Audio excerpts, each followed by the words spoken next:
আল্লাহ নবী সাল্লাল্লাহু আলাইহি ওয়াসাল্লাম বলেন, যখন কোনো জায়গায় দ্বীনি মাজলিস হয়, যেখানে আল্লাহ তাআলার আলোচনা হয়, আল্লাহ তাআলার বরত্ব নিয়ে কথা বলা হয়, এই মাহফিলগুলোর পরিবেশটা কেমন? গশিয়াত আলাইহিমুর রাহমা নাজালাত আলাইহিমুস সাকিনা। সুবহানাল্লাহ। এই মাহফিলের চতুর্দিক থেকে ফেরেশতারা এই প্যান্ডেলকে বেষ্টন করে রেখেছে, বলি সুবহানাল্লাহ। নাজালাত আলাইহিমুর রাহমা, এই জায়গার মধ্যে আল্লাহ তাআলার রহমত নাজিল হয়। কি নাজিল হয়? আল্লাহর রহমত নাজিল হয়, আল্লাহর সাকিনা এই জায়গার মধ্যে নাজিল হয়। এই জায়গার মধ্যে বসলে লাভ না লস? বলেন, জোরে বলেন, লাভ হবে না লস হবে? এই জায়গার মধ্যে আমরা যতক্ষণ বসে থাকবো ততক্ষণ সময় আমরা গুনাহ মুক্ত থাকবো। এই জায়গায় বসে আমরা কোনো গুনাহ করতে পারবো না। এই জায়গায় বসে আমরা বেগানা নারীর দিকে তাকাইতে পারবো না। নাকি মাহফিলের প্যান্ডেলে বসে পিছনের দিক থেকে মানুষগুলো সিগারেট খায়? হ্যাঁ, তার মানে এই জায়গায় আমরা যতক্ষণ বসে থাকবো ঠিক ততক্ষণ সময় আল্লাহ তাআলার দরবারে আমাদের একটা গুনাহ মুক্ত টাইম আল্লাহর দরবারে উপস্থিত হবে। এই জায়গায় বসলে কি লাভ? কাসেম নানুতুবি রহমাতুল্লাহি আলাইহি, দারুল উলুম দেওবন্দ মাদ্রাসার প্রতিষ্ঠাতা কাসেম নানুতুবি রহমাতুল্লাহি আলাইহি। এই কাসেম নানুতুবি রহমাতুল্লাহি আলাইহি ছিলেন পীর। কি ছিলেন? পীর মানুষ। তিনার কিছু মুরিদান ছিল, তার মধ্যে একজন মুরিদ উনি কসাই। ওই মুরিদ কি? কসাই। এই কসাই মুরিদ একদিন পীর সাহেবের কাছে যায়, বলতেছেন যে পীর সাহেব, আমার একটা মাসআলা নিয়ে একটু খটকা লাগতেছে। কি মাসআলা? আল্লাহ নবী সাল্লাল্লাহু আলাইহি ওয়াসাল্লাম বলেছেন, ওই তোমরা মৃতদেরকে ওই কবরস্থানের মধ্যে দাফন করো যেই কবরস্থানের মধ্যে আল্লাহ ওয়ালা বুজুর্গদেরকে দাফন করা হয়েছে। আমার প্রশ্ন হলো, যেই কবরস্থানের মধ্যে আল্লাহ ওয়ালা বুজুর্গদেরকে দাফন করা হয়েছে ওই কবরস্থানে আমাদের মতো গুনাহগারদেরকে দাফন করলে কি লাভ? কেননা আমরা দুনিয়াতে যা আমল করেছি আমরা তো তাই আমল পাবো। কাসেম নানুতুবি রহমাতুল্লাহি আলাইহি সাথে সাথে কোনো উত্তর দেন নাই। তিনি চুপ করে আছেন। কিছুক্ষণ পর আবহাওয়া গরম। ওই মুরিদ হাতে একটা পাখা নিয়ে পীর সাহেবের মাথার উপর বাতাস শুরু করে দিয়েছে। কি করতেছে? বাতাস শুরু করে দিয়েছে। পীর সাহেব এখন তার দিকে তাকায় বলে, তুমি কাকে বাতাস করছো? মুরিদ বলতেছে, কেন হুজুর, আপনারা তো বাতাস করে দিচ্ছে, আপনার গরম লাগতেছে। এখন পীর সাহেব বলতেছে, কেন ওদের কাছে বাতাস লাগে না, তুমি না আমাকে বাতাস করবা, তাদের গায়ে কেন বাতাস লাগে? এখন সেই মুরিদ বলতেছে, হযরত, আপনার গায়ে বাতাস দিলে ওদের গায়ে তো একটু বাতাস লাগবেই। সুবহানাল্লাহ। পীর সাহেব বললেন যে, হ্যাঁ, ঠিক তেমনি ভাবে কোন ব্যক্তি যদি আল্লাহ ওয়ালাদের মজলিসে বসতে পারে, কোন ব্যক্তি যদি ভালো কোনো জায়গায় যেতে পারে, আল্লাহর রহমত যখন নাজিল হবে ঠিক তেমনি ভাবে সমস্ত জাতির উপরে আল্লাহর রহমত নাজিল হয়ে যায়। সুবহানাল্লাহ। ঠিক তেমনি ভাবে আমরা যদি এই মজলিসের মধ্যে বসি, এই মজলিসের মধ্যে আল্লাহ তাআলার সাকিনা নাজিল হয়, ওই সাকিনা আমাদের উপরও নাজিল হবে। আমরা সবাই মুমিন মুসলমান, তাই না? আমাদের পরিচয় জিজ্ঞাসা করলে বলি আমরা মুমিন। আল্লাহ তাআলা দুনিয়াতে আমাদেরকে সৃষ্টি করেছেন। দুনিয়াতে আমরা আসার পরে আমরা যখন নিজেরা বলেছি লা ইলাহা ইল্লাল্লাহু মুহাম্মাদুর রাসূলুল্লাহ, আমরা যখন এই কালিমা মেনে নিয়েছি, কালিমা মেনে নেওয়ার সাথে সাথে আমাদের নামের শেষে একটা পদবি লেগে গেছে। কি লেগে গেছে? একটা পদবি লেগে গেছে। আমাদের নামের শেষে একটা নাম লেগে গেছে, আব্দুল্লাহ মুমিনুন। আব্দুল্লাহ হলো মুমিন, অমুক মুমিন। মুমিন মুসলমান আমাদের শেষে একটা পদবি লাগাইছে কিনা? নাকি আপনি মুসলমান হওয়ার পরে আপনার নাম থাকবে গণেশ? কি নাম থাকবে? মুহাম্মদ। কি শুরুতে, নামের শুরুতে কি থাকবে? মুহাম্মদ থাকবে। আল্লাহ সুবহানাহু ওয়া তাআলা দুনিয়াতে আমাদেরকে সৃষ্টি করার পরে আমরা এই দুনিয়াতে এসেছি। দুনিয়াতে আসার পরে আমরা নিজেরা যখন নিজেদেরকে মুমিন বলেছি, আল্লাহ তাআলার পক্ষ থেকে আমাদের জন্য কিছু বিধি আর কিছু নিষেধ আল্লাহ তাআলা জারি করে দিয়েছেন। আল্লাহ তাআলা দুনিয়াতে আমাদেরকে পাঠিয়েছেন। এই দুনিয়াটা আমাদের জন্য ক্ষণস্থায়ী। আল্লাহ তাআলা এই ক্ষণস্থায়ী দুনিয়াতে আমাদেরকে কেন পাঠাইলেন? আল্লাহ তাআলা বলেন, হুয়াল্লাযী খালাকাল মাউতা ওয়াল হায়াতা লিয়াবলুয়াকুম আইয়ুকুম আহসানু আমালা। আল্লাহ তাআলা দুনিয়াতে হায়াত এবং মৃত্যু তৈরি করেছেন এজন্য। আল্লাহ তাআলা আমাদের আমাদের দেখবেন যে দুনিয়াতে মানুষ কেমন আমল করে, দুনিয়াতে মানুষ কেমন আমল করে।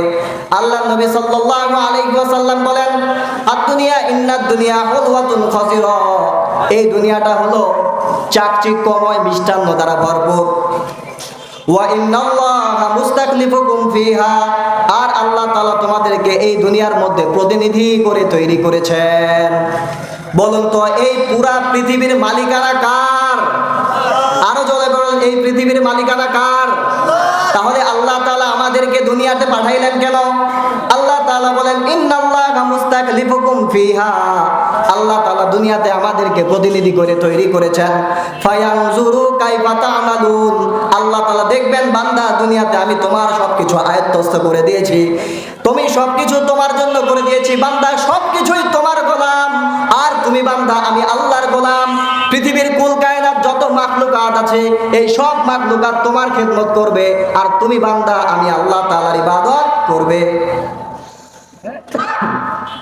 এই জন্যই আল্লাহ তাআলা আমাদেরকে সৃষ্টি করেছেন। এখন এই ক্ষণস্থায়ী জীবনের মধ্যে আমাদেরকে আল্লাহ তাআলা তৈরি করেছেন কিসের জন্য? আল্লাহর ইবাদত করার জন্য। জোরে বলেন কিসের জন্য?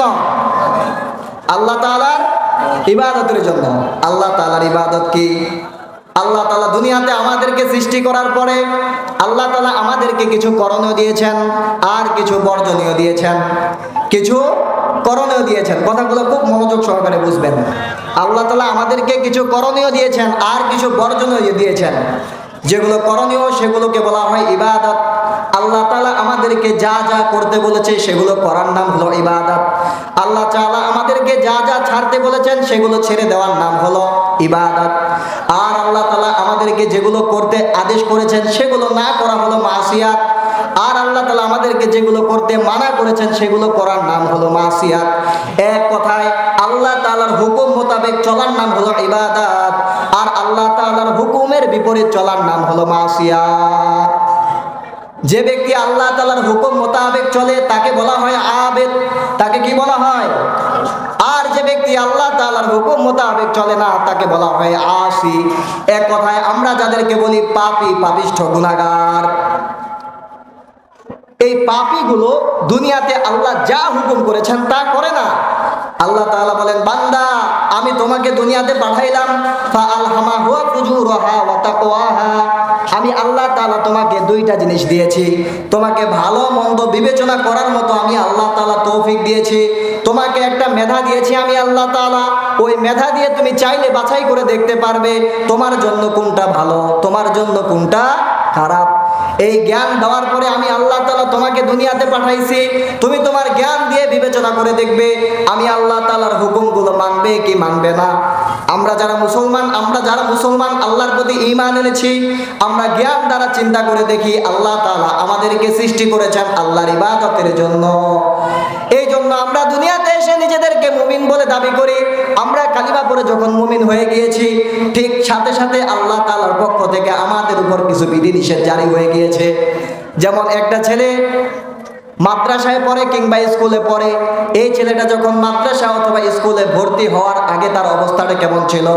সে চাইলে বাসায় ঘুমাইতো, চাইলে মাঠে খেলতে যাইতো, চাইলে মাঠে সব কিছুই করতে পারতো। তার নির্ধারিত কোনো নিয়ম কানুন তার উপর নাই।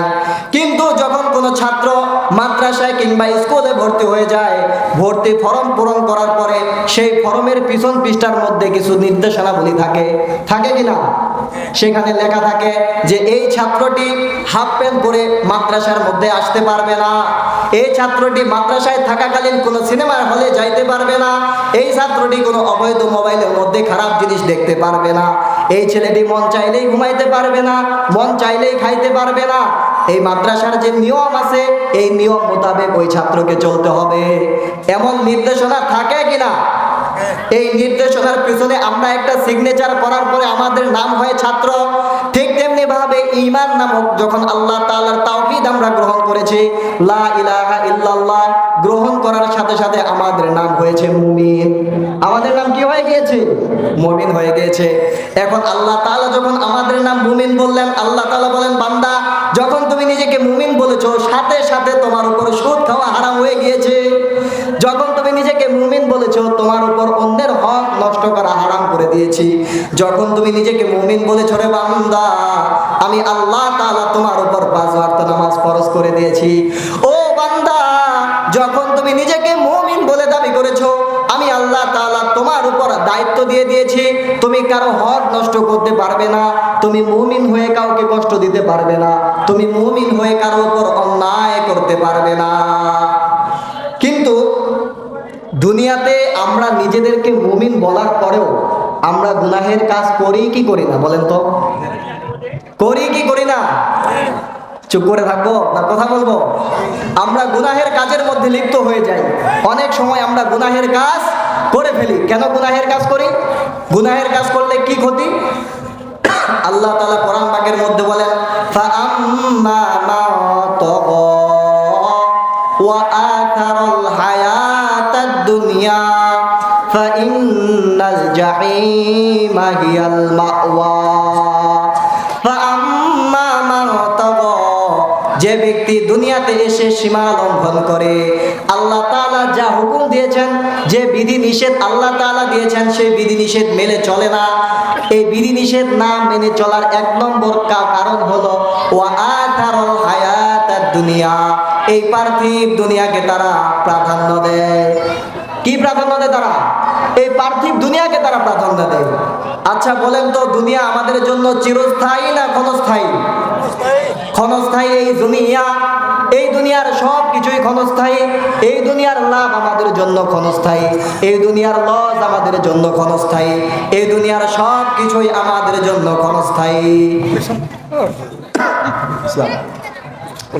আর আল্লাহ তাআলা আমাদের জন্য আখিরাতকে রেখে দিয়েছেন, সেই আখিরাত হলো আমাদের জন্য চিরস্থায়ী। ওয়ালাল আখিরাতু খায়রুন ওয়া আবকা, আখিরাত হলো উত্তম, আখিরাত হলো চিরস্থায়ী। এই জন্য আখিরাতের লাভ চিরস্থায়ী, আখিরাতের ক্ষতিও চিরস্থায়ী, আখিরাতের সফলতাও চিরস্থায়ী, আখিরাতের বেজ্জতিও চিরস্থায়ী। এই জন্য আমরা দেখবেন দুনিয়াতে আমরা অনেক সময় বলি, যে ব্যক্তি দুনিয়াতে অল্প বুদ্ধিকে কাজে লাগিয়ে স্বল্প সময়ে অনেক টাকার মালিক হয়ে গিয়েছে, আমরা মনে করি ওই ব্যক্তিটা দুনিয়াতে সফল। আমরা কি মনে করি? দুনিয়াতে সেই সফল। কিন্তু আল্লাহ তাআলা বলেন, না না বান্দা, দুনিয়াতে অল্প বুদ্ধিকে কাজে লাগিয়ে স্বল্প সময়ে কেউ যদি অনেক বড় লোক হয়, অনেক বড় বিল্ডিং বানিয়ে ফেলে, অনেক টাকা পয়সার মালিক হয়ে যায়, ওই ব্যক্তি কখনো সফল কাম হতে পারে না। আল্লাহ তাআলা সফল কামের সংজ্ঞা কোরআনের মধ্যে দিয়ে দিয়েছেন। আল্লাহ তাআলা বলেন, ফামা যুহজিহা আনিন নার ওয়া উদখিলাল জান্নাতা ফাকাদ ফাজ। সফল তো ওই ব্যক্তি, যে ব্যক্তি উদখিলাল জান্নাতা, যে ব্যক্তিকে জাহান্নাম থেকে নিষ্কৃতি দেওয়া হবে আর জান্নাতের মধ্যে প্রবেশ করানো হবে, ওই ব্যক্তি হলো চূড়ান্ত সফল। সফলতা কি দুনিয়ার মধ্যে অর্জন হয় নাকি মরার পরে অর্জন হবে বলেন? মরার পরে আমাদের সফলতা অর্জন হবে। কিন্তু আজকে দুনিয়ার মধ্যে, দুনিয়ার মোহে পড়ে আমরা গুনাহের কাজের মধ্যে লিপ্ত হই। এই জন্য আল্লাহ তাআলা বলেন, ফাআম্মা মা তাগা ওয়া আসারাল হায়াতাদ দুনিয়া ফাইন্নাল জাহিমা হিয়াল মাওয়া, যে ব্যক্তি দুনিয়ার ভালোবাসায় পড়ে অনেক অনেক গুনাহের কাজ করে ফেলবে, আল্লাহ তাআলা বলেন ওই ব্যক্তির ঠিকানা হলো জাহান্নাম। ওই ব্যক্তির ঠিকানা কোথায়? জাহান্নাম। ওয়া আম্মা মান খাফা মাকামা রাব্বিহি ওয়া নাহান নাফসা আনিল হাওয়া ফাইন্নাল জান্নাতা হিয়াল মাওয়া। পক্ষান্তরে দুনিয়াতে আল্লাহর কিছু বান্দা আছে, যেই আল্লাহর বান্দাগুলো দুনিয়াতে আল্লাহর হুকুমকে বাস্তবায়ন করে। যখন সে কোনো গুনাহের কাজ তার সামনে চলে আসে, ওই বান্দা মনে করে, না, এই অন্ধকারের মধ্যে যদিও আমি গুনার কাজ করি, হয়তো আমাকে কেউ দেখে না, তারপরও আমাকে একজন দেখেন। বলেন, ওই গুনাহের কাজ করতে গেলেও অন্ধকারের মধ্যে যদিও পুরো বিশ্বের কেউ আমাকে দেখে না, তবে একজন দেখেন। সেই একজনকে, সেই একজনকে আল্লাহ তাআলা আমাকে দেখেন। এই জন্য আল্লাহ তাআলা বলেন, ওয়া আম্মা মান খাফা মাকামা রাব্বিহি, আর যেই ব্যক্তি আল্লাহ তাআলার সাথে দণ্ডায়মান হওয়াকে ভয় করে, এই ব্যক্তি মনে করে এই দুনিয়া আমার চিরদিনের দুনিয়া না, এই দুনিয়াতে আমাকে একদিন চলে যেতে হবে, কারণ আল্লাহ তাআলা আমাদের জন্য আখিরাতকে রেখেছেন। ওয়া নাদাউল মাওয়াজিনাল কিসত লিয়াউমিল কিয়ামাহ ফালা তুজলামু শাইআ। আল্লাহ তাআলা বলেন, আমি আল্লাহ তাআলা কিয়ামতের দিন দাড়িপাল্লা কায়েম করে দিব, মিজানের দাড়িপাল্লা কায়েম করে দিব। এই ব্যক্তি দুনিয়াতে আল্লাহওয়ালা ব্যক্তি মনে করে আজকে হয়তো আমি নামাজ না পড়ে সময় কাটিয়ে দিব, হয়তো আজকে আমি অনর্থক কাজের মধ্যে সময় কাটিয়ে দিব, গুনাহ করব। আমি নামাজ পড়লেও আমার দিন যাবে, যাবে কিনা? আমি নামাজ না পড়লেও আমার দিন যাবে, যাবে কিনা? আমি যদি আজকে হারাম ভক্ষণ করি তারপরও আমার দিন কেটে যাবে, আমি যদি আজকে হারাম ভক্ষণ নাও করি তারপরও আমার দিন কেটে যাবে, যাবে না? যাবে না? আচ্ছা, আপনি যদি আজকে খান আপনার দিনটা যাবে কি যাবে না, পার হবে কিনা? আর যদি না খান তারপরও? আপনি যদি নামাজ পড়েন দিনটা যাবে কি যাবে না? যদি নামাজ নাও পড়েন তারপরে দিনটা যাবে কি যাবে না? তাহলে আল্লাহ তাআলা ওই ব্যক্তি মনে করে যে আমার সময় এমনি চলে যাবে, কিন্তু এই সময় তো আমার আখিরাতের চূড়ান্ত সফল না। কারণ আল্লাহ তাআলা বলেন ওয়ানাদাউল মাওয়াজিনাল কিসত লিয়াউমিল কিয়ামা, আমি আল্লাহ তাআলা কিয়ামতের দিন ন্যায়ের দাঁড়িপাল্লা কায়েম করে দিব, আমি আল্লাহ তাআলা আদালত কায়েম করে দিব। দুনিয়ার মধ্যে আদালতের মধ্যে আপনি যাবেন, টাকা দিলে আপনার আদালতের মামলা সত্য থেকে মিথ্যায় রূপান্তরিত হতে 2 মিনিট সময় লাগে না। অনেক মার্ডার কেসের আসামি দুনিয়াতে এখন অনেক সুন্দরভাবে ঘুরছে, কিন্তু কোনো গুনাহ করে নাই, কোনো অপরাধ করে নাই, এমন মানুষ অনেকেই জেলখানায় আছে কিনা? কিছু দুশ্চরিত্র খারাপ মানুষের কারণে আদালতের প্রাঙ্গণটা নষ্ট হয়ে গিয়েছে। দেখবেন অন্যায় না করেও জেলের ভাত খাচ্ছে, আবার দেখবেন অনেক অন্যায় করার পরও দিব্যি ঘুরে বেড়াচ্ছে। আল্লাহ তাআলা বলেন দুনিয়ার আদালতের মধ্যে ঘুষ দিয়ে তুমি পার পেয়ে যেতে পারো বান্দা, কিন্তু আমি আল্লাহ তাআলা যেদিন কিয়ামতের দিন দাঁড়িপাল্লা কায়েম করব, ন্যায় বিচারের আদালত যেদিন আমি কায়েম করব, বান্দা সেদিন তুমি কোনো কিছু ঘুষ দিতে পারবে না। ওই দিন আল্লাহ তাআলা আমাদেরকে কায়েম করবেন, ওয়া ইন কানা মিসকালা হাববাতিন মিন খারদালিন আতাইনা বিহা ওয়া কাফা বিনা হাসিবিন। আল্লাহ তাআলা বলেন বান্দা দুনিয়াতে যদি তুমি যাররা পরিমাণ আমল করে থাকো, যদি তুমি দুনিয়াতে যাররা পরিমাণ নেক আমল করো, আমি আল্লাহ তাআলা তোমার সেই নেক আমল দাঁড়িপাল্লায় মাপবো। ও বান্দা দুনিয়াতে যদি তুমি খারাপ আমলও করে থাকো, আমি আল্লাহ তাআলা তোমার যাররা পরিমাণ খারাপ আমলকেও তোমার খারাপ আমলের পাল্লার মধ্যে এনে হাজির করব। সেদিন আল্লাহ তাআলা আমাদের হিসাব নেবেন। ওই হিসাব নেওয়ার মধ্যে বান্দাগুলো কেমন হয়ে যাবে? বান্দা এমন হয়ে যাবে গুনাহের কারণে তার গুনাহের পাল্লাটা ভারী হয়ে যাবে। গুনাহের পাল্লা ভারী হওয়ার সাথে সাথে তার ঠিকানাটা হয়ে যাবে কোথায়? জাহান্নাম। আর যদি আপনার নেক পাল্লা ভারী হয়ে যায় আপনি চলে যাবেন জান্নাতে। তো যে ব্যক্তির জাহান্নামের পাল্লা ভারী হয়ে যাবে, আর মাত্র একটা নেক আমলের দরকার। কয়টা? আল্লাহ তাআলার দরবারের মধ্যে আদালত কায়েম হয়ে গেছে, বান্দার আমল নামা মাপা হয়ে গেছে, এক জায়গায় একটা নেক আমলের দরকার। কয়টা? আল্লাহ তাআলা বলবে বান্দা কি ব্যাপার, আর একটা নেক আমল করে আসতে পারলো না? আর একটা নেক আমল করলে তো আজকে জান্নাতে যাইতা। আচ্ছা তোমাকে সুযোগ দিলাম, যাও পুরো হাসরের ময়দান খুঁজে দেখো, একটা নেক আমল যদি আজকে নিয়ে আসতে পারো তোমাকে আমি জান্নাত দিয়ে দিব। সুবহানাল্লাহ। সে দৌড়ায় যাবে যে যাক আমার ছেলের কাছে যাই, দুনিয়াতে সারা জীবন আমার ছেলেকে আমি বড় করব কিভাবে, আমি মৃত্যুর পরে আমার ছেলে খাবে কি করে, তার বাড়ি ঘরের দরকার, নামাজকে ফাঁকি দিয়ে ইবাদতকে ফাঁকি দিয়ে সদকা না করে অনেক কষ্ট করছি, অনেক কষ্ট করে আমার ছেলেকে দুনিয়াতে প্রতিষ্ঠিত করে দিয়েছি। আমি যখন মারা যাই আমার 50 বিঘা জমি ছিল, আমার মরার পরে আমার ছেলেটা অনেক সুন্দরভাবে দুনিয়াতে জীবনযাপন করছে, আমি তো আমার ছেলের অনেক উপকার করছি, যাই আমার ছেলের কাছে যাই একটা নেক আমল নিয়ে আসি। ওই বাবা তখন চলে যাবে সেই ছেলের কাছে, গিয়ে বলবে বাবা দুনিয়াতে আমি তোমার জন্য অনেক কষ্ট করেছি, মুয়াজ্জিনের আজান যখন আমার কর্ণকুহরের মধ্যে এসেছিল আমি মুয়াজ্জিনের আজানকে তোয়াক্কা করি নাই, তোমার জন্য তোমার আম্মুর জন্য সবার জন্য আমি খাটতে খাটতে আখিরাতের জন্য কোনো পুঁজি সঞ্চয় করতে পারি নাই। ও বাবা আজকে একটা নেক আমলের জন্য আমি আজকে ফাঁসির আসামি হয়ে গিয়েছি, আমার ঠিকানা আজকে জাহান্নামে হয়ে যাচ্ছে। ও সন্তান দুনিয়াতে তোমার জন্য এত কিছু করলাম রে সন্তান, আজকে একটা নেক আমল আমাকে দিয়ে দাও, আমি আল্লাহর কাছে পেশ করলেই আল্লাহ তাআলা আমাকে জান্নাত দিয়ে দিবে। আল্লাহ তাআলা বলেন ইয়াউমা ইয়াফিরুল মারউ মিন আখিহি ওয়া উম্মিহি ওয়া আবিহি ওয়া সাহিবাতিহি ওয়া বানি। কিয়ামতের ময়দান এমন এক ময়দান, যে ময়দানের মধ্যে একটা নেক আমলের জন্য আপনি পুরা হাসরের ময়দান ছোটাছুটি করবেন। আপনার সন্তান আপনাকে দেখে দূরে পালাবে, আপনার স্ত্রী আপনাকে দেখে দূরে পালাবে, আপনার সবাই আপনাকে দেখে দূরে পালাবে। ভাববে হয় রে, আমার সাথে যদি আব্বার সাক্ষাৎ হয়ে যায়, আমার আব্বা হয়তো আমার কাছে নেকি চাইবে। স্ত্রী মনে করবে হয়তো আমি যদি আমার স্বামীর সাথে সাক্ষাৎ করি, আমার স্বামী আমার কাছে নেক আমল চাইবে। সবাই ওই কিয়ামতের ময়দানে ইয়া নফসি বলতে থাকবে। এমন মুহূর্তের মধ্যে বাবা যখন সন্তানকে বলবে, আব্বা আমার একটা নেকির দরকার রে বাবা, তোমার জন্য আমি দুনিয়াতে অনেক কষ্ট করেছি, ও সন্তান আমাকে একটা নেকি দাও। এই সময়ের মধ্যে সন্তান বলবে, আব্বা আমার দ্বারাই আপনাকে নেকি দেওয়া সম্ভব হবে না। কার জন্য দুনিয়া ছাড়তেছেন? এত দুনিয়াতে সবকিছুই কার জন্য করতেছেন? একটু ভাবে দেখেন না। আল্লাহ তাআলার পক্ষ থেকে আল্লাহ বলেন, বান্দা গতকালকেও তো নামাজে আসলা না, গতকালকে আমার মুয়াজ্জিন 5 বার ডাকছে তোমাকে, হাইয়া আলাস সালাহ, নামাজের দিকে আসো, নামাজের দিকে আসো, 5 বার ডাকছে, বান্দা আসলা না, আমি রবকে সিজদা করলাম না। ও বান্দা আজকেও কি আসবা না? বান্দা দেখো না তাকায়, আমি আল্লাহ তাআলা তোমাকে তো সব কিছুই দিয়েছি রে বান্দা। তোমার হাত আছে, তোমার চোখ আছে, তোমার পা আছে। বান্দা তোমার পাশের লোক এমনও আছে, তোমার পরিবারের, তোমার পাশের, তোমার গ্রামের এমনও লোক আছে, আমি আল্লাহ তাআলা তার হাতটা প্যারালাইসিস করে রাখছি। আছে না নাই? ও বান্দা আমি চাইলে তোমার হাতটা প্যারালাইসিস করে দিতে পারতাম না? বান্দা তাকায় দেখো না, দুনিয়াতে অনেক মানুষ আছে যার চোখ আমি দিই নাই আল্লাহ তাআলা, যার দৃষ্টিশক্তি নাই, আমি আল্লাহ তো তোমাকে দৃষ্টি দিয়েছি। ও বান্দা চাইলে আমি আল্লাহ তোমার দৃষ্টি কেড়ে নিতে পারতাম না? বান্দা তোমাকে তো 2টা পা দিছি রে বান্দা, তারপরে তুমি মসজিদে আসো না? আল্লাহ তাআলা বারবার আমাদেরকে ডেকে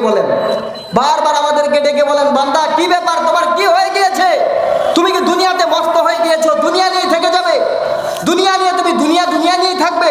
আমি আল্লাহকে একটা সিজদা দিব না? আমি কি তোমাকে খাওয়াই না? সকালেই তো আমি তোমাকে খাওয়াইলাম, দুপুরেও তোমাকে খাওয়াইলাম, 100 বছর 50 বছর 20 বছর হায়াতে জিন্দেগি আমি আল্লাহ তাআলা তোমাকে খাওয়াচ্ছি। আমি আল্লাহর কদমে তুমি একটা সিজদা দিলা না? ও কাফরবান বান্দা, মরবা না? মরলে আমার কবরে আসো, আমি আল্লাহ তাআলা তোমার জন্য জাহান্নাম প্রস্তুত করছি। এই জন্য আল্লাহ তাআলা বলেন, ওয়ালাকাদ যারানা লিজাহান্নামা কাসীরাম মিনাল জিন্নি ওয়াল ইনস লাহুম কুলুবুন লা ইয়াফকাহুনা বিহা ওয়া লাহুম আ'য়ুনুন লা ইউবসিরুনা বিহা ওয়া লাহুম আযানুন লা ইয়াসমাউনা বিহা। আমি আল্লাহ তাআলা জাহান্নামকে তৈরি করেছি অধিকাংশ জিন এবং মানব জাতির জন্য। আমি আল্লাহ তাআলা তাদের কলব দিয়েছি, কলব দ্বারা তারা ভালো মন্দের বিবেচনা করে না। আমি আল্লাহ তাআলা তাদের চক্ষু দিয়েছি, চক্ষু দ্বারা তারা ভালো মন্দের বিবেচনা করে না। আল্লাহ তাআলা বলেন, তুমি যদি তোমার হাত দ্বারা, তোমার মুখ দ্বারা, তোমার চেহারা দ্বারা, তোমার অঙ্গ প্রত্যঙ্গ দ্বারা ভালো কাজ না করো, ও বান্দা আমি আল্লাহ তাআলা কিন্তু এই বডিটা যে তোমাকে দিয়েছি, এই বডিটা তোমার বডি না, বরং এই বডিটা আমি আল্লাহ তাআলা তোমার কাছে আমানত দিয়েছি। এই বডিটা আমাদের কাছে কি আমানত। আল্লাহ তাআলা বলেন, বান্দা কিয়ামতের দিন তোমার জবান আমি আল্লাহ বন্ধ করে দিব। আলিয়ামা নাখতিমু আলা আফওয়াহিহিম ওয়া তুকাল্লিমুনা, আমি আল্লাহ তাআলার সাথে কথা বলবে। আইদিকুম তোমাদের হাত, ও আরজুলাকুম তোমাদের পা, আমি আল্লাহর সাথে কথা বলবে। তোমাদের পা বলবে, ইয়া রাব্বাল আলামিন, আমাকে তুমি তার অধীন করে দিয়েছিলে আল্লাহ। দুনিয়াতে মসজিদের আজান তার কানের মধ্যে আসতো, কিন্তু নামাজের দিকে যাইতো না। অপর দিকে মমতাজকে নিয়ে আসে নাচাইতো, ওই জায়গার মধ্যে তোমার এই হতবাক বান্দার ওই গানের বাজনার মধ্যে যাইতো। ও আল্লাহ তুমি হাত দিয়েছো ভালো কাজের জন্য, এই হাত দিয়ে কোরআন শরীফ ধরবে, ওই হাত দিয়ে হালাল রুজি করবে, কিন্তু আল্লাহ তোমার বান্দা দুনিয়াতে হাত দ্বারা ভালো কাজ করে নাই। এই জন্য এই হাত, এই মুখ, এই চেহারা কাল কিয়ামতের দিন আল্লাহ তাআলার কাছে বিচার দিবে। তো কিয়ামতের দিন যখন ওই ব্যক্তি একটা নেক আমলের জন্য দৌড়াদৌড়ি করবে, তখন আল্লাহ তাআলা বলবে যে কি ব্যাপার, তোমার সন্তানের কাছে গেলা, সন্তান নেকি দিছে? আল্লাহকে বলবে, আল্লাহ কি করলাম, কি কামড়া না করছি কর, দুনিয়াতে ওই সন্তানের জন্য এত কষ্ট করলাম, আজকে সন্তান আমার একটা নেকি দিল না। স্ত্রীর জন্য এত কিছু করলাম, আমার স্ত্রী আমাকে একটা নেকি দিল না। তখন সে আল্লাহ বলবে, যাও আরেকটু খুঁজে দেখো কেউ তোমাকে একটা নেকি দেয় কিনা। হঠাৎ করে একটা লোক দেখবে দূর থেকে যে হাসরের ময়দানে একটা লোক ছুটাছুটি করছে। আল্লাহ তাআলার এখন ওই ব্যক্তিটা ডাকবে, এই ভাই এই এদিকে আসেন, কি হয়েছে? যা আজকে তো অবস্থা খারাপ। কি অবস্থা খারাপ? ভাই একটা নেক আমলের জন্য আজকে আমি ফাঁসির আসামি হয়ে গেছি। তার মানে একটা নেক আমল হইলে আজকে আমি জান্নাত চলে যাব। কোথায় যাব? কথা নাই, ঘুমাইতেছেন নাকি? একটা নেক আমল হলে কোথায় চলে যাব? জান্নাত চলে যাব। এখন আল্লাহ তাআলা এখন বলতেছে একটা নেক আমলের দরকার, নাও ধরো একটা নেক আমল, যাও জান্নাতে যাও। একটা নেক আমল নিয়ে কোথায় চলে যাও? জান্নাতে চলে যাও। আল্লাহ তাআলা দৌড়া দৌড়া আল্লাহর কাছে চলে আসবে। আল্লাহ বলবে, আল্লাহ এই যে একটা নেক আমল আনছে, আমাকে জান্নাত দাও। আল্লাহ তাআলা বলবে, কি রে তুই কই থেকে এটা নেক আমল আনছস? হ্যাঁ, কার থেকে চুরি করে আনছস? তোর বেটা তোর নেক আমল দেয় নাই, তোর স্ত্রী দেয় নাই, তোর বাপ মা দেয় নাই, তোর কেউ নেক আমল দিল না। এই হাসরের ময়দানে কঠিন মুহূর্তে তোকে কে নেক আমল দিছে? ভাই আল্লাহ একজন আমাকে ডাকে দিছে, আমি তার কাছে চাই নাই, ডাকা দিছে। আল্লাহ তাআলা বলবে, যা নিয়ে আয়, দেখি এত বড় দাতা কে আছে এখানে। আল্লাহ তাআলার দরবারে উপস্থিত করা হবে, নিয়ে আসবে। আল্লাহ তাআলার দরবারে কি করবে? নিয়ে আসবে। আসার পরে বলবে, এই কি খুব বড় দয়ালু হয়ে গেছো? আমি আল্লাহর নাম দয়ালু। আমরা কি বলি? বিসমিল্লাহির রহমানির, বলেন না, আওয়াজ করতে পারেন না। আমরা কি বলি? বিসমিল্লাহির রহমানির রহিম। বিসমিল্লাহ আল্লাহর নামে শুরু করি, যিনি রহমান, যিনি রহিম, যিনি দয়ালু, যিনি দয়াময়। আল্লাহ তাআলার নাম আমরা নিই। আল্লাহ বলবে, দুনিয়াতে তুমি বিসমিল্লাহ পড়ছো, আমি আল্লাহকে দয়ালু বলছো, আমি আল্লাহকে রহমান বলছো, আর আজকে আমার হাসরের ময়দানে আমার বিচারালয়ের মধ্যে তুমি বড় দাতা হইতে চাচ্ছো? এই বান্দা যাও, এ যেহেতু তোমাকে একটা নেক আমল দিয়েছে, দুইজনে হাত ধরে ধরে জান্নাতে চলে যাও। এই বান্দা তো একটা নেক আমল দিয়ে জান্নাতে চলে যাবে। এই জন্য আল্লাহ তাআলা বলেন, ওমা ইয়াগফিরুদ দুনুবা ইল্লাল্লাহ, আমার আল্লাহ হলো রহমান, আমার আল্লাহ হলো দয়ালু। সবাই একটু জিকির করি, লা ইলাহা ইল্লাল্লাহ।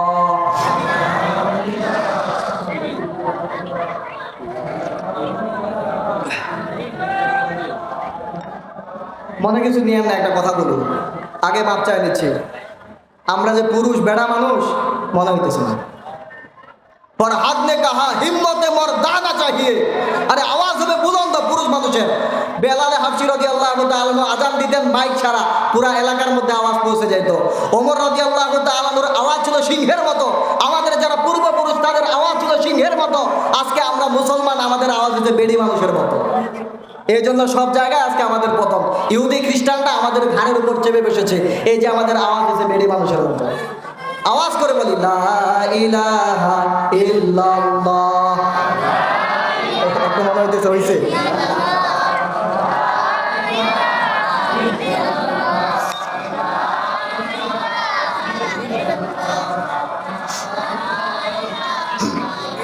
লা ইলাহা ইল্লাল্লাহু মুহাম্মাদুর রাসূলুল্লাহ।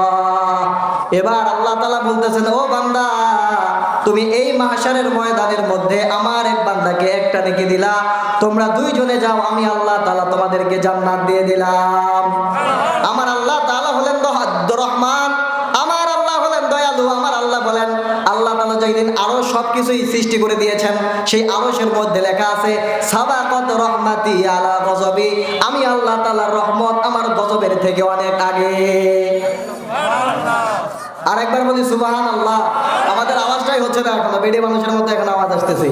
আল্লাহ তাআলা কি লিখে দিয়েছেন? আরশের মধ্যে লেখা আছে, আল্লাহ তাআলার রহমত আল্লাহর গজবের থেকে কি অনেক বড়। এই জন্য আমরা তো সবাই দুনিয়াতে আসছি। দুনিয়াতে আসে দুই প্রকার শ্রেণী। এক প্রকার হচ্ছে শয়তানের দলের। কার দলের? আরেক প্রকার হচ্ছে আল্লাহওয়ালাদের দলের। আমাদের যারা পীর মুরিদ, আমাদের যারা ভালো ভালো আল্লাহওয়ালা বুজুর্গ আলেম ওলামা, যারা হক্কানি রব্বানি আলেম পীর যারা আছেন, তারা হলেন আল্লাহওয়ালা।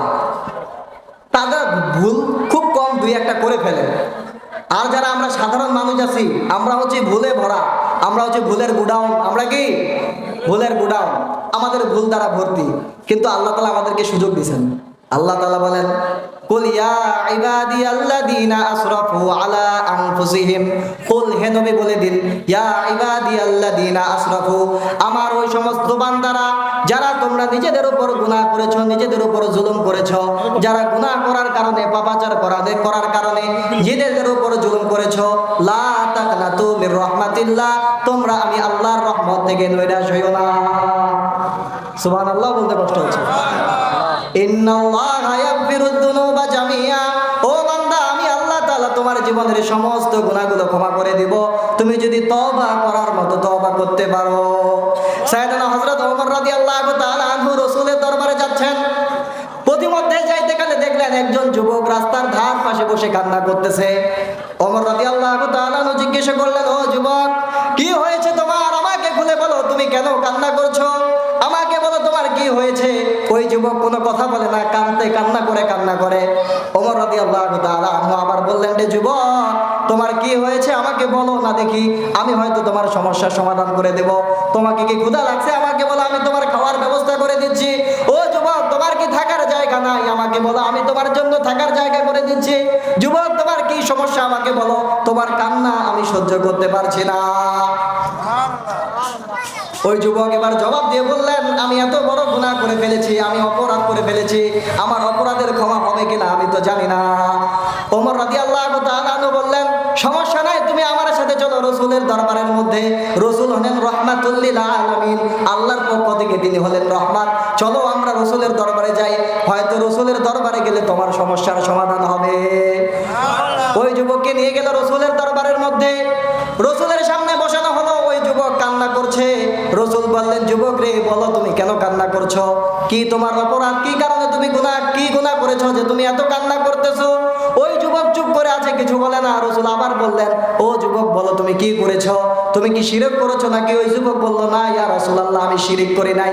নবী বললেন, ও যুবক, তুমি কি কোনো জিনা করেছো? তুমি কি কোনো অপরাধ করেছো? যুবক বলল, না ইয়া রাসূলুল্লাহ, আমি অপরাধ করি নাই। আল্লাহর রাসূল বললেন, ও যুবক, তুমি কি করেছো? তুমি কি কাউকে হত্যা করেছো? ওই যুবক বলল, না ইয়া রাসূলুল্লাহ, আমি হত্যা করি নাই। আল্লাহর নবী বললেন, তুমি কি এত বড় অপরাধ করেছো? তুমি কেন কান্না করতেছো রে যুবক, আমাকে একটু বলো। এবার যুবক বললেন, ইয়া রাসূলুল্লাহ, আমি এমন একজন গুনাহগার যুবক, আমার গুনাহ এত বেশি, আমার কথা যদি আপনি শুনেন আপনি নিজেও বলবেন যে আমাকে ছি ছি ঘিন ঘিন করবেন। ইয়া রাসূলুল্লাহ, ইয়া হাবিবাল্লাহ, আমি এমন একজন যুবক, আমি আমার পেশা হিসেবে, আমার জীবিকা নির্বাহ করার জন্য আমি আমার পেশা হিসেবে আমি একটা কাজ বেছে নিয়েছি, সেটা হলো কাফন চুরি করা। কি করা? এই মক্কা মদিনার মধ্যে যেই মানুষগুলো ইন্তেকাল করে, যাদেরকে সুন্দর করে যাওয়ার সময় কোনো কিছু নিয়ে যায় না, দুনিয়াতে এত কিছু সম্পদ অর্জন করার পরও যখন মৃত্যুবরণ করে তাদের শরীরের মধ্যে 2 টুকরা কাফন দেওয়া হয়। আমি এত অপরাধী একজন যুবক, আমি যখন ওই মানুষগুলোকে কবরস্থ করা হয়, আমি তাদের কবরগুলো ঘুরে ঘুরে তাদের শরীর থেকে ওই কাফনের কাপড়গুলো চুরি করে নিয়ে আসি। পরের দিন সকালে সেগুলো বাজারে বিক্রি করি। এভাবে বাজারে বিক্রি করে যেই টাকা পেয়ে সেই টাকা দ্বারা আমি আমার জীবিকা নির্বাহ করি। এবার রাসূল আল্লাহ বললেন যে ঠিক আছে, তোমার অপরাধ আমি বুঝলাম। তুমি যার যার কাফন চুরি করেছো তার ওলিদেরকে, তার অভিভাবকদের কাছে তুমি টাকা পয়সা দিয়ে দাও। যতটুকু টাকা তুমি ওদের কাছ থেকে যেই কাফন বিক্রি করে টাকাগুলো পেয়েছো, ওই কাফনের টাকাগুলো তুমি তাদের পরিবারকে দিয়ে দাও। যুবক বললেন, ইয়া রাসূলুল্লাহ, আমি যদি তাদের কাছে টাকা ফিরাই দিই তারপরও আমার গুনাহ শেষ হবে না। আল্লাহর নবী বললেন, কেন তোমার গুনাহ শেষ হবে না? বলো যুবক, কি করেছো তুমি? যুবক এবার কান্না করছে আর বলতেছে, ইয়া রাসূলুল্লাহ, ইয়া হাবিবাল্লাহ, আমি তো হলাম কাফন চোর, আমার কাজ হলো কাফন চুরি করা। কিছুদিন আগে আমি একটা খুব খারাপ কাজ করে ফেলেছি। রাসূল বললেন, তুমি কি খারাপ কাজ করেছো?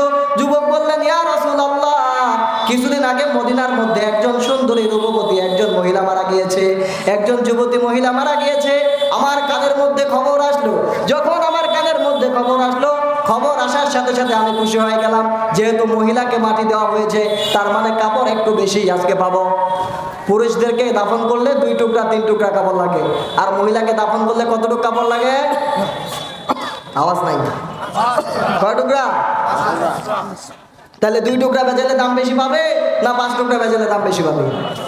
বলতেছে, বাহ, ভালো হয়েছে কামটা, 5 টুকরা কাপড় আজকে হবে, আজকে টাকাটা ভালো হবে, ব্যবসাটা ভালো হবে।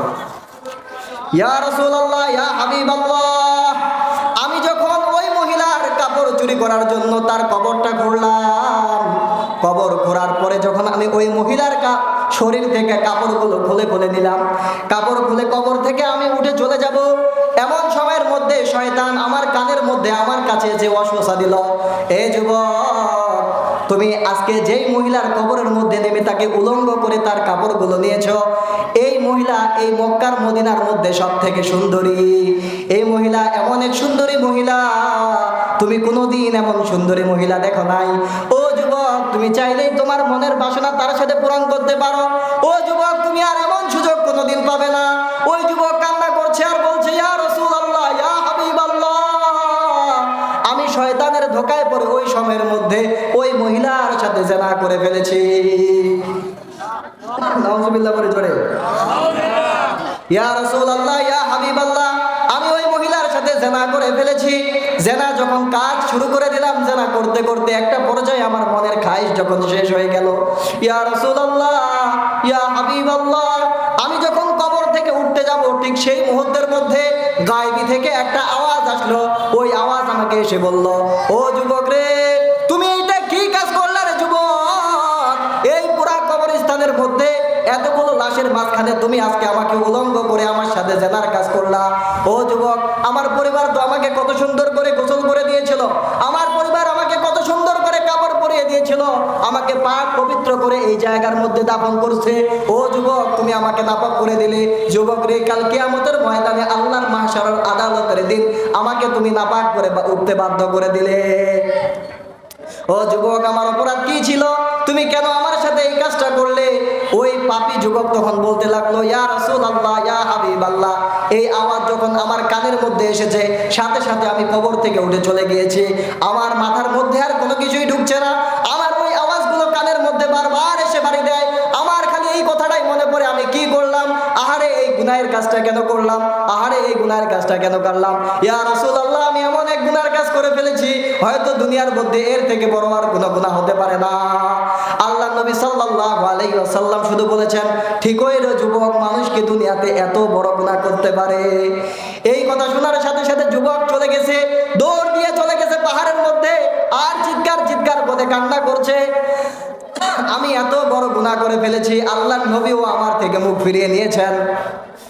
যুবক চলে গিয়েছে পাহাড়ের মধ্যে, পাহাড়ের উপরে উঠতেছে আর কান্না করছে, আল্লাহ, দুনিয়ার মধ্যে আমি এত পরিমাণ গুনাহ করেছি রে আল্লাহ, আসমানের আর জমিনের মধ্যে এর থেকে বেশি আর গুনাহ কেউ করে নাই। ও মাবুদ, গুনাহ করে আমি তোমার কাছে ক্ষমা চাইতে এসেছি, তোমার হাবিবের দরবারে গিয়েছি, তোমার হাবিবের কাছে আমি কোনো কিছু পাই নাই, তোমার হাবিবের দরবার থেকেও আমি খালি হাতে ফিরে এসেছি। আল্লাহ, তুমি যদি আমাকে ক্ষমা করে না দাও রে আল্লাহ, আমি আজকে এখানে হালাক হয়ে যাব, আমি ধ্বংস হয়ে যাব।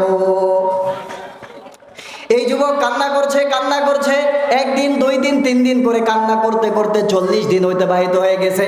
কান্না করতে করতে চোখ দিয়ে পানি বের হতে হতে চোখ দিয়ে একটা সময় পানি শেষ হয়ে গিয়েছে, চোখ দিয়ে রক্ত বের হওয়া শুরু করেছে। এই যুবক কান্না করছে, কান্না করছে, 40 দিন যখন হয়ে যায়, আল্লাহর পক্ষ থেকে আল্লাহ তাআলা বলেন, ও জিবরাইল, যাও আমার নবীর কাছে যাও, আমার নবীর কাছে পয়গাম নিয়ে যাও, তুমি আমার নবীর কাছে যে জিজ্ঞাসা করো। সেদিন আল্লাহ নবী সাল্লাল্লাহু আলাইহি ওয়াসাল্লামের কাছে জিবরাইল এসেছিলেন, এসে 3টা প্রশ্ন করেছিলেন। কয়টা প্রশ্ন বললাম না একটু আগে? কয়টা প্রশ্ন করেছিলেন? 3টা প্রশ্ন করেছে। 3টা প্রশ্ন। 1 নম্বর প্রশ্ন করেছিল, ইয়া রাসূলুল্লাহ, ইয়া হাবিবাল্লাহ, আল্লাহ তাআলা জিজ্ঞাসা করেছেন, এই সমস্ত কুল কায়নাত, সমস্ত মাখলুকের স্রষ্টা আপনি নাকি আল্লাহ? আল্লাহ নবী সাল্লাল্লাহু আলাইহি ওয়াসাল্লাম বললেন, ও জিবরাইল, তুমি এটা কেমন প্রশ্ন করছো? তুমি কি প্রশ্ন করলে এটা? এই সমস্ত কুল কায়নাতের স্রষ্টা তো আল্লাহ, আমি মুহাম্মদকেও সৃষ্টি করেছেন কে? আল্লাহ। আওয়াজ দিয়ে কথা বলেন, কে সৃষ্টি করেছেন? আমি মুহাম্মদকেও সৃষ্টি করেছেন আল্লাহ।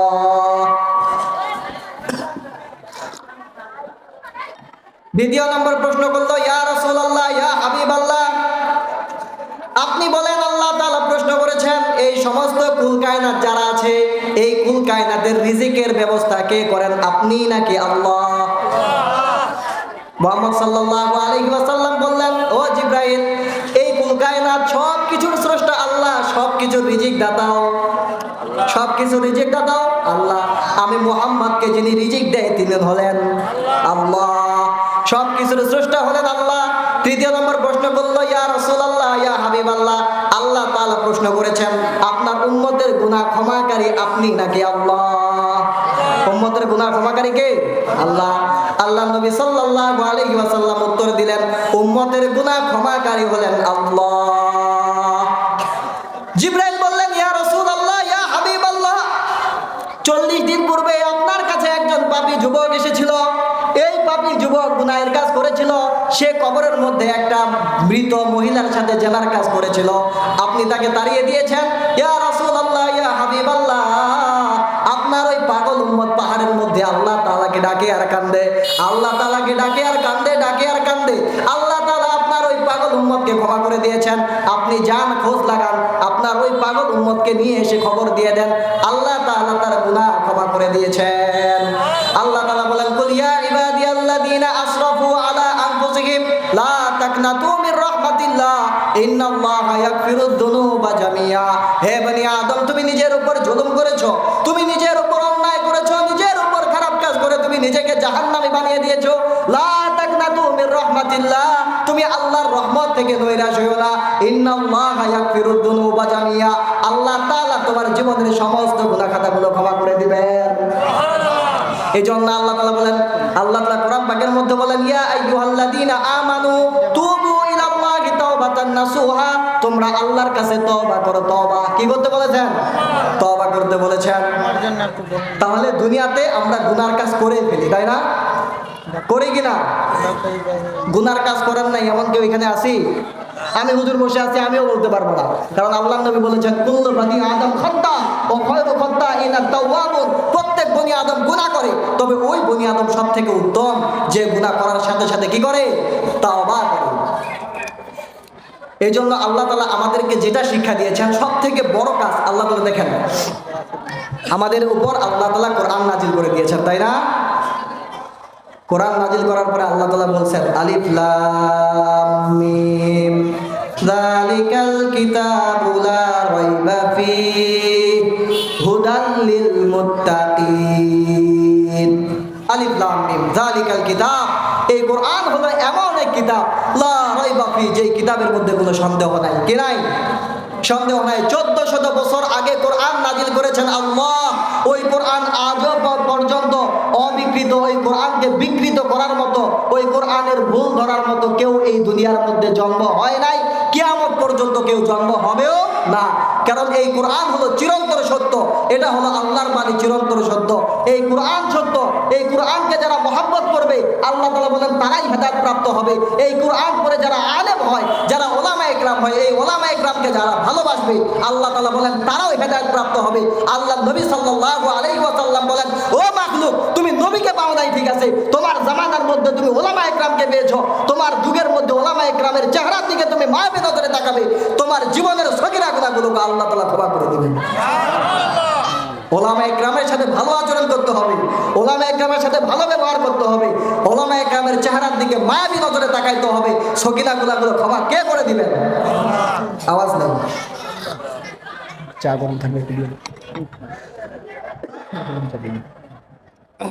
তাহলে কুল্লু বনি আদম খাত্তা ও খায়রু খাত্তাইনা তাওয়াবুন, সব থেকে উত্তম বান্দা হলো তারা যারা গুনাহ করার সাথে সাথে কি করে? তওবা করে। আল্লাহ তাআলা বলেন যে এই কিতাব হলো সত্য এক কিতাব, এই কোরআন হলো সত্য কিতাব। এই কিতাব হেদায়েত প্রাপ্ত কাদের জন্য? যারা মুত্তাকি তাদের জন্য। কাদের জন্য? এই জন্য আমাদের জীবনের মধ্যে তাকওয়া অবলম্বন করার বিকল্প আর কোনো কিছু নাই। আমাদের সব সময় তাকওয়া অনুযায়ী চলতে হবে, তাকওয়ার জীবন আমাদের গঠন করতে হবে।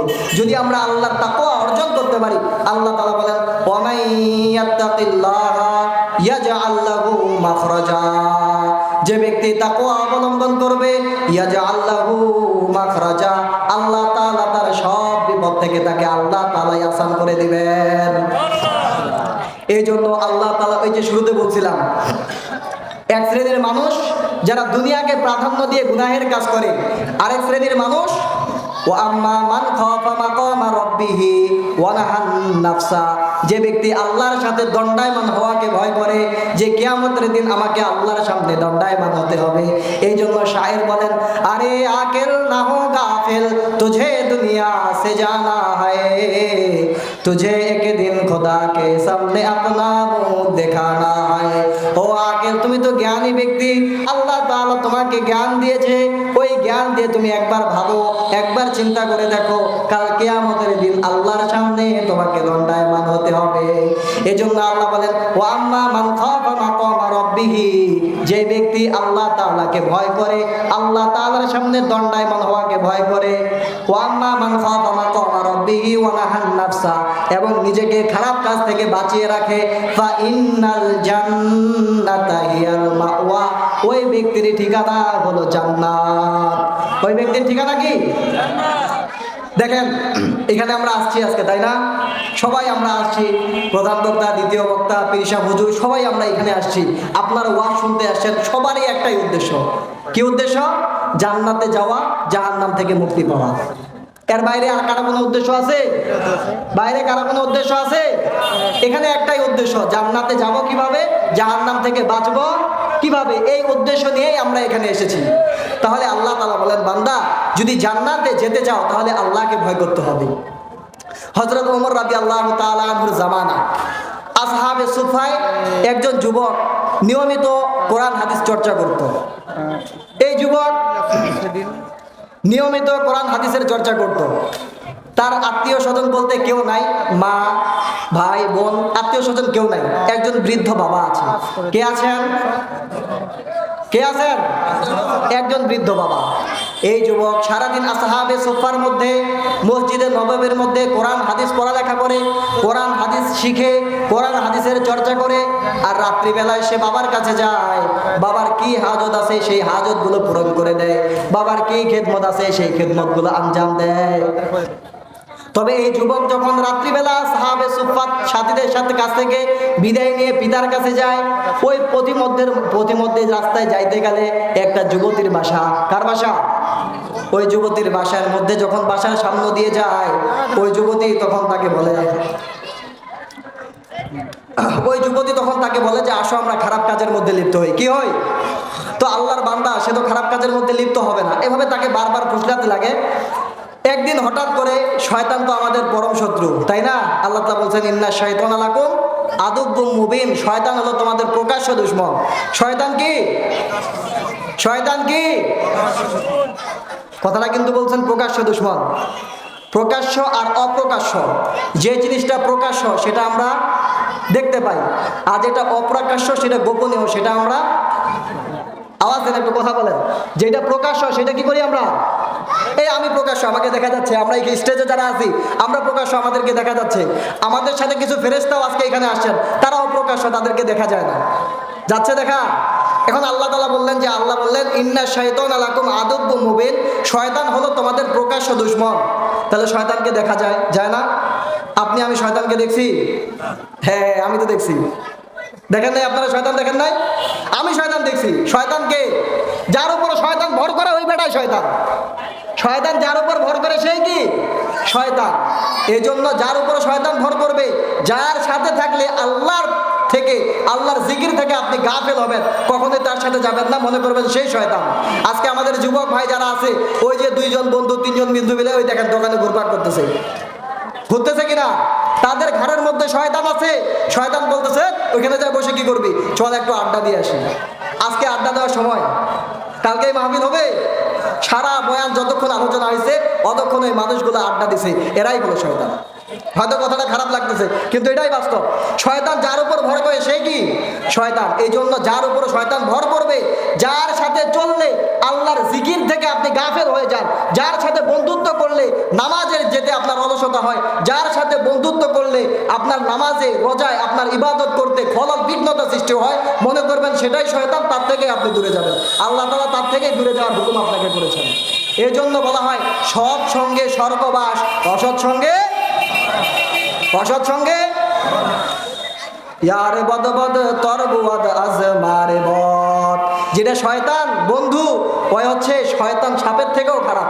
কারণ শয়তান সাপ যদি আপনাকে দংশন করার সাথে সাথে হয়তো আপনি মারা যাবেন, কিন্তু আপনার বন্ধু যে শয়তান, যার কারণে আপনি ইবাদত করলেন না, দেখবেন কিয়ামতের দিন দুনিয়াতেও আপনাকে নাকাম, দুনিয়াতেও তার কারণে আপনি লাঞ্ছিত, কিয়ামতের দিন কোনোদিন আপনার বন্ধুর কারণে আপনি লাঞ্ছিত হবেন। এই জন্য আমরা সম্পর্ক কার সাথে রাখবো? টাউট বাটপারদের সাথে, নাকি পীর ওলিয়া উলিয়া ওলামায়ে কেরামের সাথে? কথা নাই। কার সাথে সম্পর্ক রাখবো? আলেম ওলামাদের সাথে, পীর মাশায়েখদের সাথে, নাকি শয়তান বন্ধুর সাথে? আলেম ওলামাদের সাথে আমাদের সম্পর্ক রাখতে হবে। এই জন্য আল্লাহ নবী বলেন, আল মারউ মা মান আহাব্বা ইলাইহি, মানুষ যাকে ভালোবাসবে সে তার সাথেই থাকবে জান্নাতের মধ্যে। এই জন্য প্রতিমধ্যে ওই মহিলা তাকে খারাপ কাজের মধ্যে আহ্বান করতেছে। শয়তান একদিন ওই যুবককে বলতেছে, এই এত আহ্বান করতেছে, যাও একদিন জেনার কাজটা করে ফেলো, দেখো না মজা লাগবে। শয়তানের কথা অনুযায়ী ওই যুবক ওই মহিলার সাথে চলে গেছে। যখন গোপন কামরার মধ্যে গেছে, ওই মহিলা ডাক দিয়ে বলে, ও গোলাম, যাও আমাদের জন্য সুস্বাদু খাবার আর ঘ্রাণ নিয়ে আসো, আতর ঘ্রাণ নিয়ে আসো আমাদের জন্য। যখন ওই যুবককে নিয়ে ওই মহিলা, যুবতী মহিলা কামরার মধ্যে চলে গেল, আল্লাহ তাআলার হুকুমে ওই যুবক সাথে সাথে জায়গার মধ্যে অজ্ঞান হয়ে গেছে। কি হয়ে গেছে? আচ্ছা, এই মহিলা এতদিন ধরে আশায় আছে যুবককে কাছে নিয়ে আসে, খারাপ কাজ করবো দুইজনে মিলে। যখন অজ্ঞান হয়ে গেছে, মহিলার টেনশন বাড়ছে না কমছে? তার ওই হালত আছে। সে এখন চিন্তা করতেছে, এই যুবক যদি এই জায়গায় মারা যায়, মার্ডার কেসের আসামি হয়ে যাবে। মরে গেলে কি হয়ে যাব? মার্ডার কেসের আসামি হয়ে যাব। এখন বলতেছে, এই গোলাম এদিকে আসো, যুবককে তাড়াতাড়ি এই জায়গা থেকে বের করে দিন। পাশেই যুবকের বাসা, মহিলার বাসা কাছাকাছি। ওই যুবককে হাতে পায়ে ধরে ওই বৃদ্ধ বাবার বাড়ির সামনের মধ্যে ফালাই দিছে। এখন বৃদ্ধ বাবা চিন্তা করে, আমার ছেলেটা প্রতিদিন রাত্রিবেলা এসে আমার খেদমত করে, আজকে কি হলো, আমার ছেলে কেন আসছে না? যাই তো দেখি একটু মসজিদে। বৃদ্ধ পিতা যখন ঘরের দরজা খুলে দিলেন, দেখলেন আমার সন্তানের সেই নিথর শরীরটা ওই জায়গার মধ্যে পড়ে আছে। সবাইকে ডাকাডাকি করলেন, ডাকাডাকি করে সবাইকে নিয়ে আসলেন। সন্তানকে ধরে ঘরের মধ্যে নিয়ে গেল, মাথার মধ্যে চোখের মধ্যে পানি ছিটিয়ে দিল, সন্তানের হুঁশ ফিরে আসছে। এখন লোকেরা জিজ্ঞাসা করলো, কি ব্যাপার, তোমার কি হয়েছিল, তুমি কেন এই জায়গার মধ্যে অজ্ঞান হয়ে পড়ে আছো? সন্তান উত্তর দেয়, আমি যখন এই রাস্তা দিয়ে আসতাম, এই রাস্তা দিয়ে চলাচল করতে গেলে অমুক বাড়ির একজন মহিলা আমাকে খারাপ কাজ করার সব সময় আহ্বান করে। আমি শয়তানের ধোঁকায় পড়ে ওই মহিলার সাথে খারাপ কাজ করতে ঘরের মধ্যে চলে গিয়েছিলাম। এমন সময়ের মধ্যে আল্লাহর পক্ষ থেকে আমি অজ্ঞান হয়ে গেছি। সুবহানাল্লাহ বলবেন না? এখন লোকেরা বললো, আপনি যে অজ্ঞান হইলেন, অজ্ঞান হওয়ার আগে আপনার অবস্থাটা কেমন ছিল? বললো যে অজ্ঞান হওয়ার আগে আপনার অবস্থাটা কেমন ছিল বলে যে অজ্ঞান হওয়ার আগে আমার একটা আয়াত স্মরণ হয়েছে, আল্লাহ তাআলার একটা আয়াত আমার স্মরণ হয়েছিল। কি আয়াত? আমাকে যখন খারাপ কাজের জন্য ওই মহিলা আমাকে ডাকতেছিল, আমার এই আয়াতটা স্মরণ চলে আসছে। ইন্নাল্লাযীনা তাকাউ রাব্বাহুম, যারা আল্লাহর তাকওয়া অবলম্বন করে, শয়তান তাদেরকে যতই আগ্রাসন করার চেষ্টা করুক, যতই খারাপ কাজে নিয়ে যাওয়ার চেষ্টা করুক, সাথে সাথেই আল্লাহ তাআলার ভয় তাদের সামনে চলে আসে। ওয়ানাহান নাফসা আনিল হাওয়া, এই ব্যক্তিটা তখন নিজেকে খারাপ কাজ থেকে বাঁচিয়ে রাখে। আল্লাহ তাআলা বলেন, ফা ইন্নাল জান্নাতা হিয়াল মাওয়া, ওই ব্যক্তির ঠিকানাই হলো জান্নাত। সুবহানাল্লাহ। এই জন্য আমরা আমাদের ঠিকানা জান্নাতে বানাতে চাই না জাহান্নামে? আমরা কি থেকে বাঁচতে চাই? যেতে চাই কোথায়? যেতে চাই জান্নাতে, আমল করে জাহান্নামে। কথা এক, কাজ এক, যেটাকে বলা হয় মুনাফিক। যেটাকে কি বলা হয়? মুনাফিক। এই জন্য আমরা আমাদের কথার সাথে আমাদের কাজের মিল থাকতে হবে। আমাদেরকে যেটা আল্লাহ তাআলা হুকুম করেছেন, যেটা শরিয়াত, আল্লাহ তাআলার হুকুম আমাদেরকে দুনিয়াতে করতে হবে। আল্লাহ তাআলা যা আমাদের জন্য নিষেধ করেছেন সেটা আমাদেরকে ছাড়তে হবে। আমরা যদি আল্লাহর হুকুম করি, আল্লাহর নিষেধাজ্ঞাগুলো ছাড়ি, তাহলেই আমরা আবেদ হতে পারবো। আর যদি আমরা আবেদ হতে পারি, তাহলে আল্লাহ তাআলা আমাদের জন্য জান্নাত প্রস্তুত করে রেখেছেন, আমরা জান্নাতে যেতে পারবো। আল্লাহ তাআলা আমাদের সবাইকে জান্নাতবাসী করুক, জান্নাতে যাওয়ার জন্য বেশি বেশি নেক আমল করার তৌফিক দান করুক। সকলেই বলি আল্লাহুম্মা আমিন। ওয়া আখিরু দাওয়ানা আনিল হামদুলিল্লাহি রাব্বিল আলামিন।